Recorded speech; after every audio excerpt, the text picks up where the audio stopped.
Yan, magandang umaga, kabayan. Yung mga kaliwat ko doon sa Talima, kabayan, nanghingi sa akin ng ayuda dahil sabi nila sa akin, wala na raw sila doon pagkain dahil ngayon sa bagyong Tino. Kahit raw 1 kilong bigas, pero agad-agad ako kuha ng 1,000 pera para ipadala ngayon sa kanila, kabayan, para lang may pambili sila doon ng bigas. Hati-hatiin nila lahat ito ng perang 1,000 ringgit. Baka umabot ito ng 13,000 piso, kabayan. Pwede na rin, kabayan, basta makatulong rin tayo sa kanila, kabayan, dahil hindi po sila makapanagat doon kasi malakas ng hangin, kabayan. Kaya habang may katulong pa tayong kunti, kabayan, tulong muna ako sa kanila.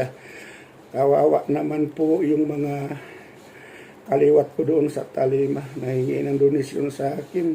Bibigyan ko lang talaga kahit konting pambili ng bigas.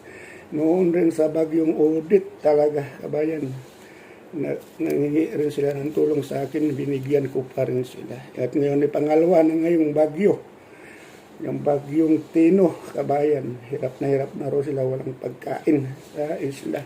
Dahil yung mga asawa nila, mga kabayan, hindi makapunta ng dagat dahil malakas ang hangin, malakas ang alon. Ano kaya ang makuha nila, kabayan?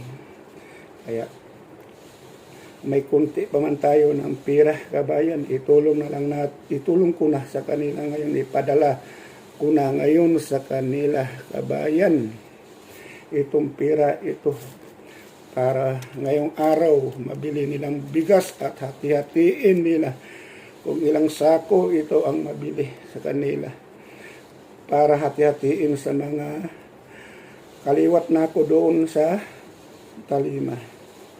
Hanggang dito na lamang, kabayan. Tara, kabayan, ihulog na natin para makabili sila ng bigas at hindi na sila magutuman dahil sa kunting tulong ko sa kanila, kabayan.